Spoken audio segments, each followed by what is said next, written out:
So today what we're going to do is just run through the paces on a little paint job on a building I picked up. I can't even remember where at this point, but it was a building that had a few windows that are broken, and so we'll open up the bottom and get the window frames out, get them all glued in, and then kind of run through the paces of how I do my paint jobs. And this will be a short 15-minute video that'll show you how I do that basically. And so we're going to start by cutting out the bottom. Since I don't have the interior of this building, if somebody wanted to put the interior, I'll sell it with the opening loose. So this has to be a nice cut, and so I'll use tape around the perimeter in order to make sure it's pretty cut, and then cut the bottom off.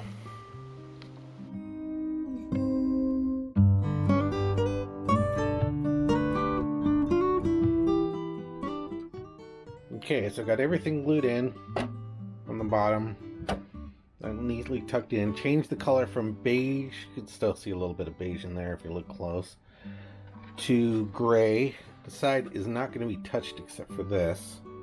This is kind of like a before and after because it's a beige and that's the gray. I should have hit that when I had the beige out, but in the little space right there in there. But I'll catch that because I'm sure I'm going to have touch-ups on this. And now we're just going to do the cotton and water trick and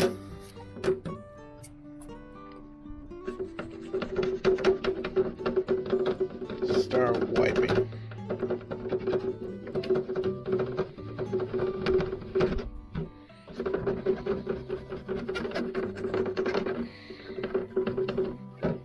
Yeah, screw it. Okay, I guess I'm getting proficient enough at this that I'm getting lazy with the water, so I'm going back, and now I've got the isopropyl.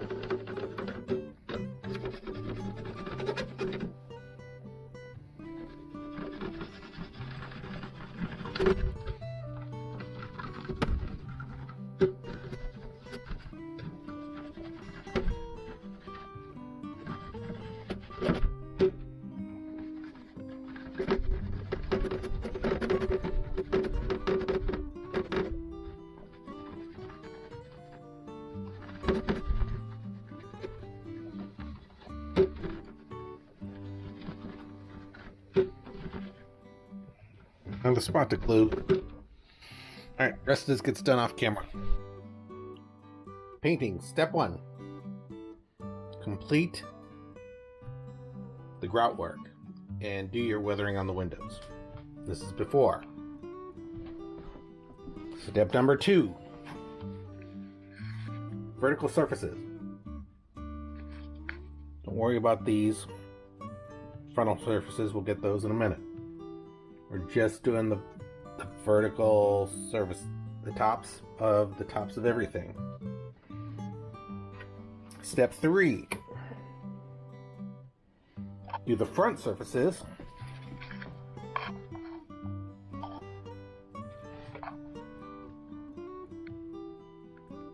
Do the front surfaces. And second coat on the vertical surfaces. And on this side where it's step 4, where you're going back and you're starting to do the fill-ins where it's light. And this is just one coat. I'm going to have to go back and do this one more time. But we're pretty much done on this side. And of course, all of this is done off camera. Which is time consuming, probably an hour's worth of work to get 1, 2, 3, and 4 done. Now I got to go back and do 2, 3, and 4, 2 and 3, 3 and 4, and 4. On the other sides, probably all take me 45 minutes. The big thing is the dry time. You want to make sure that it's good dry, solid, because if you're putting wet paint on top of wet paint, and this is all Walther's acrylic. This will probably be the last building I do this way ever. because I'm shifting over to the Vallejo paints, but so far so good. Okay, we're at intermediate step here. I'm still going back and painting the decorative pieces, and some of these sides are better than the other. I think this is one of the most complete sides. I still got some work up to do up there. And you can still see I've got some work to do on these ledges here, so this must have been my phase 1 at the very beginning in the last video. Still got some touching up to do up here, along here, and all this is... Now this side is mostly complete. I have some missing spots here. I'm not going to worry about that, but this is my most complete side, I think, or the most complete long side, so the other side still needs some effort. But other than that, I think we're pretty good. Okay, so paint has been sealed, and now we're going to do the top. You've seen me do several times, probably at this point. I'm sort of wondering if that is sealed.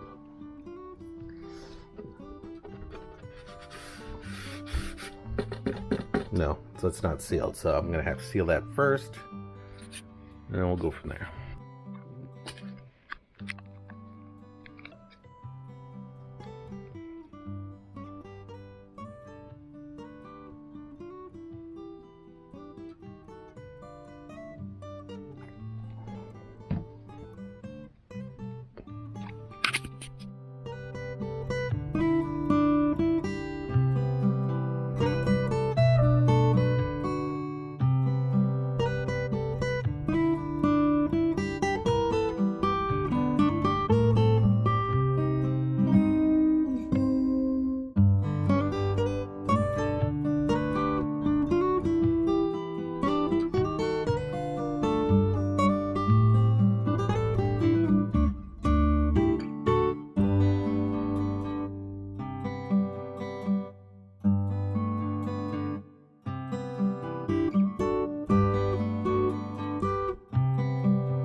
And we got our his and her ceremony sand.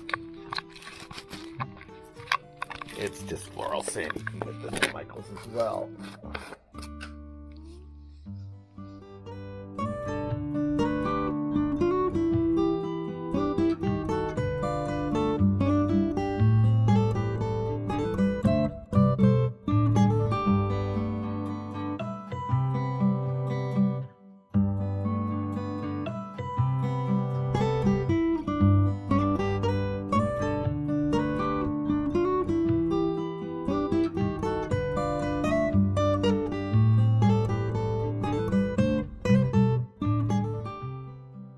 So unlike the other flat roofs, I did not shake this because it is sloped, and it will naturally flow with the glue in whatever direction it is, albeit minimally.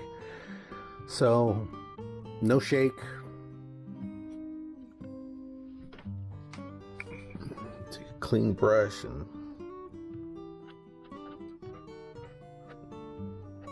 be careful not to hit your wet glue, because then, you know, if you do, you'll end up with a spot that you need to fix up. Now on these tar and gravel roofs, I don't, unless I build this myself and I do all the grouting before I put the thing together, what I'll do is I'll come back and I'll run black and gray up the sides, because the story being told there would be, you know, they're hot mopping and they just hot mopped up the sides. So quick and dirty black Michael's acrylic around the perimeter before you do the final touch-ups, and we'll get there. I'm getting ahead of myself. We'll finish off that. I'm not going to worry too much about the grout and people looking at from whatever angle this is, seeing ungrouted brick. Okay. Doing our powder work.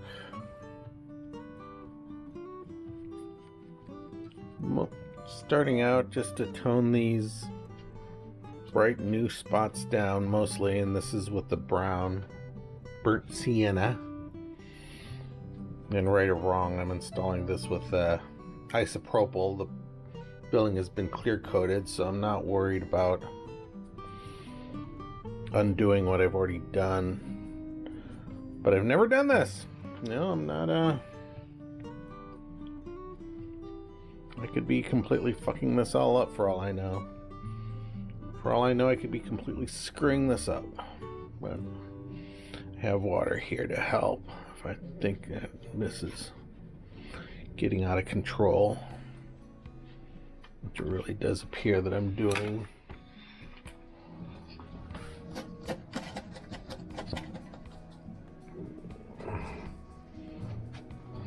But it does not appear as though the paint is coming off or the powders are coming off. But this is, like I say, mostly to get the bright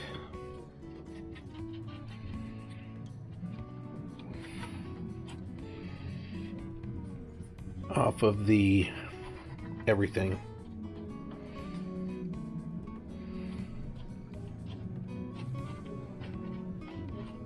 And to make all this light beige dirty. I'm not really worried about the grout in the brick yet, although I will be with probably the next color powders, which I think are going to go back to doing some red. Still trying to get natural looking multicolor brick, and this time I'm going to try it with the powders. And the other thing about this dark color is that I need to get all this. So what I did was, while experimenting, I used water on the side and it washed it out. Wash the alcohol out. When you put water and alcohol together, you do it. So what I did is went around and brushed water on all four sides to make sure that all the sides were washed out with that white tone that you see. And this is still wet and drying, but I expect this to whiten out, and this is still wet as well. So you can kind of see the before and the after. Rich red,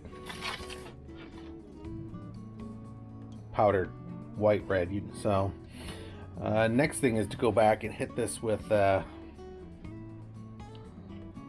this might be a little bit overdone, but we'll see what these other sides dry out is. I don't like the base, but it could be fine. And it does look as this whitening up as the water dries out.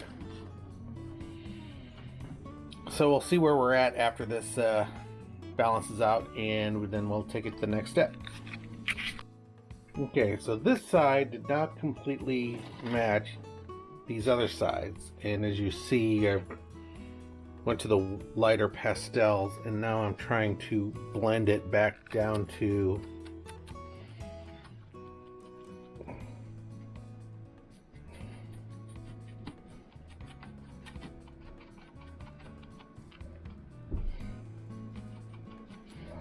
so that the sides match. And so I'm just working the colors with water and alcohol back so that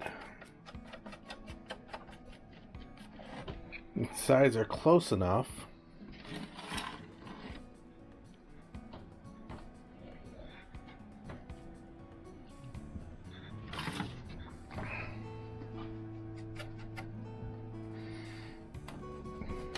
that I don't have new brick on one side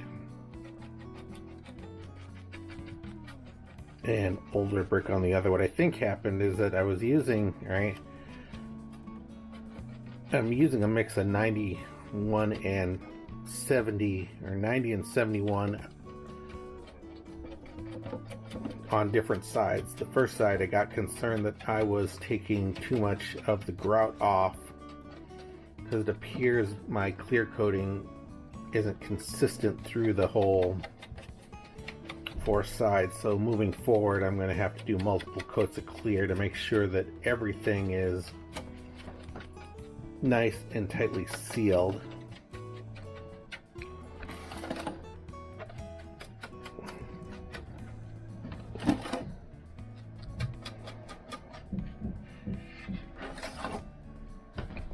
And now that's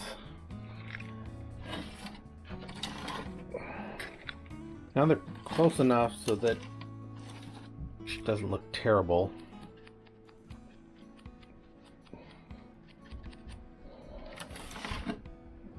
They don't look hugely far apart. But it's clear that the alcohol is taking the grout off in places where it's thin. So, mental note, multiple coats of clear moving forward. And believe me, I've been hitting this thing with the brush for about an hour now consistently, and this is all just blending.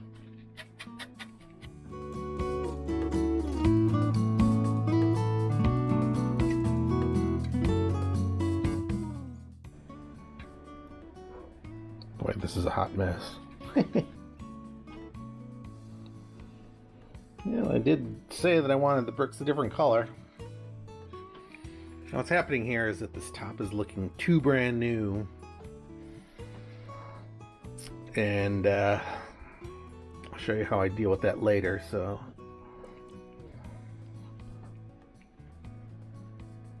But I think it's coming along.